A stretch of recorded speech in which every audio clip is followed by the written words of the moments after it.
Hello दोस्तों, कैसे हो दोस्तों। आज हम करेंट अफेयर का सीरीज स्टार्ट कर रहे हैं। आज से आपको प्रतिदिन एक करेंट अफेयर का वीडियो मिलेगा जो कि सभी कॉम्पिटिटिव एग्जाम के लिए बहुत ही उपयोगी होगा।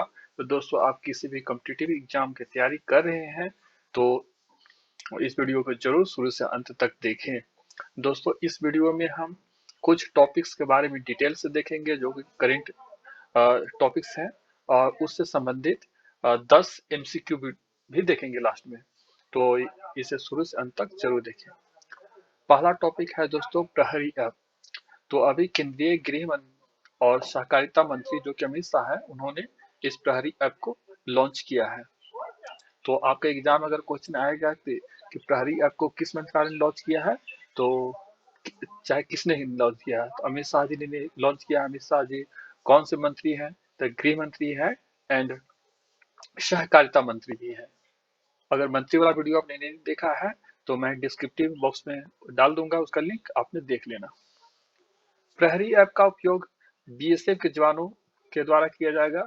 उनको आवास सुविधाएं, आयुष्मान आयुष्मान जो भारत सुने होंगे, आयुष्मान सीएपीएफ और अवकाश के बारे में जानकारी प्राप्त करने के लिए किया जाएगा। अवकाश यानी छुट्टी के लिए उनको, उनके सर्विस में उनको लाइफ को इजी बनाने के लिए उनको जो सुविधाएं दी जाती है, वो सुविधाएं इसके थ्रू दिया जाएगा। यह यूजर को गृह मंत्रालय के पोर्टल से जोड़ेगा। अब बीएसएफ आ गया तो बीएसएफ के बारे में कुछ जान लेते हैं। बीएसएफ देश के जो 7 केंद्रीय सशस्त्र बल है उनमें से एक है। यह होम मिनिस्ट्री के अंतर्गत आता है। और बीएसएफ 1965 के बीच जो युद्ध हुआ था उसके बाद ही उसी को मद्देनजर बीएसएफ को स्थापना 1965 में किया गया था, 1 दिसंबर 1965 को। जो भारत पाकिस्तान के जो बॉर्डर, पाकिस्तान के बॉर्डर के साथ बहुत इशू रहता है, तो बॉर्डर को प्रोटेक्ट करने के लिए इसकी स्थापना किया गया था 1 दिसंबर 1965 को। और बीएसएफ को दोस्तों पाकिस्तान के बॉर्डर के साथ बांग्लादेश के बॉर्डर के साथ लगाया गया है। ये दोनों बॉर्डर की रक्षा बीएसएफ करते हैं। और चीन के बॉर्डर की रक्षा कौन करते हैं दोस्तों? कमेंट करके बता। आईटीबीपी करते हैं, ये तो बता ही दिया आपको। और बीएसएफ दोस्तों दुनिया की सबसे बड़ी सीमा सुरक्षा बल है जो बॉर्डर की रक्षा करने वाली। अगला टॉपिक है नीलगिरी तहर परियोजना। नीलगिरी तहर परियोजना क्या है? तो यह तमिलनाडु सरकार द्वारा स्टार्ट की गई है दोस्तों। तमिलनाडु सरकार ने राजकीय पशु के संरक्षण के लिए नीलगिरी तहर परियोजना शुरू की है। यानी इसका तमिलनाडु का जो राजकीय पशु कौन है, वो पशु है, वो अनगुलोट है दोस्तों, अनगुलोट। इसकी रक्षा के लिए यह परियोजना उसने तमिलनाडु ने चालू की है। तो अगर एग्जाम में आएगा कि अनगुलेट किस राज्य की राजकीय पशु है, तो तमिलनाडु के। अगर आ जाएगी कि तहर परियोजना किस राज्य से संबंधित है, तो तमिलनाडु राज्य से। यह मुख्य रूप से नीलगिरी की पहाड़ियों में पाया जाता है। जो अनगुलेट है यह नीलगिरी की पहाड़ियों में पाया जाता है। तमिलनाडु के राजकीय पशु है तो बता ही दिया। और यह अनगुलोट है दोस्तों, international union for conservation of nature है, उसके द्वारा रेड लिस्ट की सूची में इसे शामिल किया गया है, क्योंकि इसकी संख्या बहुत कम बच गई है। और ये अनगिनत खतरों के कारण यह भारत के वन जीव सुरक्षा अधिनियम जो 1972 है, उसके तहत भी इसमें शामिल किया गया है। ये बहुत इंडेंजर स्पीसीज है दोस्तों। और नीलगिरी तहर संरक्षण परियोजना को तमिलनाडु सरकार ने 25.14 करोड़ की कुल लागत से शुरू की है।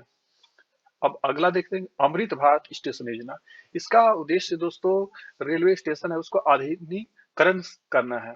अगर एग्जाम में आ जाए कि अमृत भारत स्टेशन योजना का मुख्य उद्देश्य क्या है, तो रेलवे स्टेशन को आधुनिकीकरण करना है। इसके तहत रेलवे स्टेशन पर 5G टावर भी लगाए जाएंगे।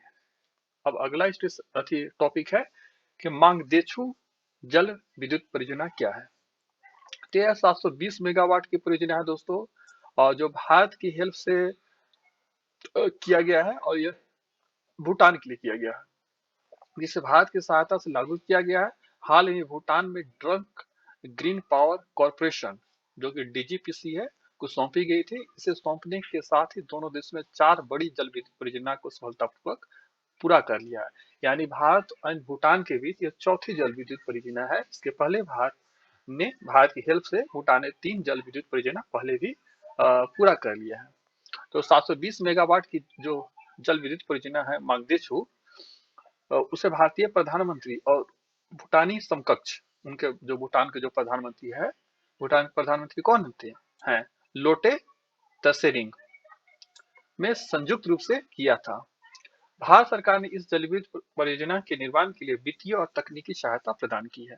तो आपको इम्पोर्टेंट पॉइंट ये रखना होगा कि 720 मेगावाट की परियोजना है और मार्गदर्शक जल परियोजना भारत ने किस देश ने पूरा किया है, तो भूटान ने, किसकी हेल्प से, इंडिया की हेल्प से, ऐसे ये सब पूछना। भूटान की पहली जल विद्युत परियोजना कौन थी, ये भी याद रखना, 336 मेगावाट की थी सुखा जल विद्युत परियोजना, ये भी भारत की हेल्प से उसने पूरा किया था। अगला टॉपिक है कि प्रोजेक्ट वानी क्या है।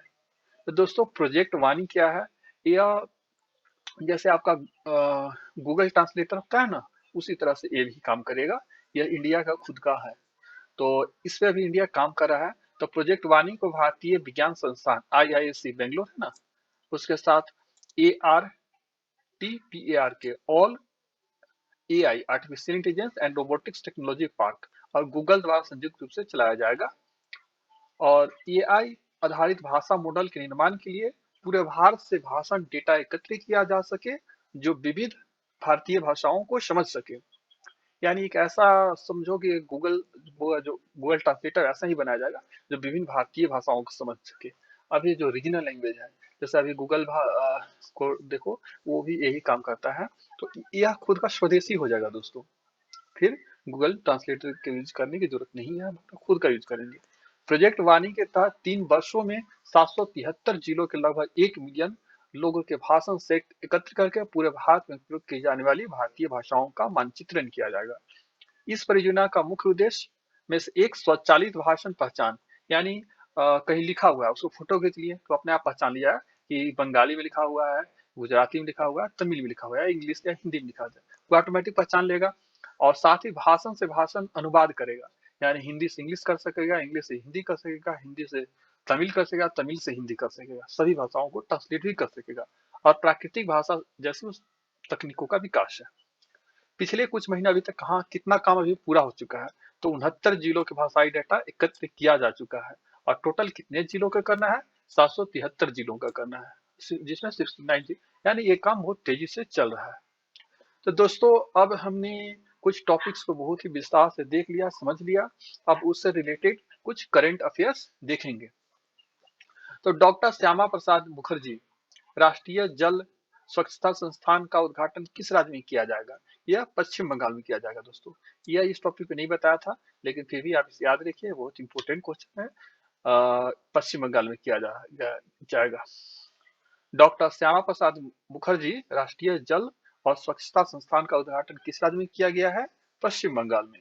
अगला क्वेश्चन है कि भारत के चुनाव आयोग ने किस श्रेणी के लोगों के लिए electronic voting machine remote electronic voting machine RVM का प्रोटोटाइप विकसित किया है। तो घरेलू प्रवासी श्रमिक, यानी जैसे नहीं कि कहीं बंगाल के लोग जाके काम कर रहे हैं महाराष्ट्र में, महाराष्ट्र के लोग जाके काम कर रहे हैं बंगाल में, तमिलनाडु के लोग दिल्ली में, तो जैसे वो अपने घर से दूर चल जाते हैं तो वोटिंग कैसे देंगे, तो उनके लिए यह RVM प्रोटोटाइप विकसित किया गया है ताकि वो भी वोट दे सके बिना वहां जाए। किस राज्य ने भारत की पहली नीलगिरी तहर परियोजना शुरू किया है, जैसा अभी आपको बता दिया था, नीलगिरी तहर परियोजना तमिलनाडु ने। और आप कमेंट करके बताइएगा कि किस पशु के संरक्षण के लिए चालू किया गया है, तमिलनाडु। और तमिलनाडु का राजकीय पशु क्या है, ये भी कमेंट करके बताना, क्योंकि ये वीडियो में डिटेल से बताया है तो आपने बताना जरूर। भारतीय सेना ने किस शहर में सैनिकों के लिए पहली बार 3D प्रिंटेड घर सौंपे हैं, तो यह अहमदाबाद में। दोस्तों अहमदाबाद किस राज्य में है, कमेंट करके बताना। किस संस्थान को G20 साइंस वर्किंग ग्रुप, जो G20 शिखर समिति हो रहा है ना, उसका सेक्रेटेरिएट नामित किया गया है साइंस के लिए, तो IIC Bangalore, Indian institute of science, जो कि बेंगलोर में है। भारत ने तमिलनाडु में शहरी सेवाओं में सुधार के लिए किस संस्था के साथ $125 मिलियन के ऋण समझौते हस्ताक्षर किए, तो ADB के साथ, ADB Asian development bank. Comment करके बताना कि ADB का मुख्यालय कहाँ है। ऑनलाइन गेमिंग से संबंधित मामलों के लिए किस केंद्रीय मंत्रालय ने नोडल मंत्रालय के रूप में मंजूरी दी गई है, तो इलेक्ट्रॉनिक और आईटी मंत्रालय को यह मंजूरी दी गई है। आप बताना कमेंट में कि इलेक्ट्रॉनिक्स और आईटी मंत्री कौन है, अभी भारत के प्रेजेंट में कौन है। भारत की भाषा विविधता का मानचित्रण करने के लिए गूगल द्वारा वित्त पोषित डिजिटल परियोजना का नाम क्या है। ये प्रोजेक्ट वानी जैसा आपको बता दिया था दोस्तों कि यह क्या करेगा, ये गूगल ट्रांसलेटर के जैसा काम करेगा, सारे भारतीय भाषाओं को आसानी से समझ सकेगा और एक भाषा से दूसरी भाषा में ट्रांसलेट कर सकेगा।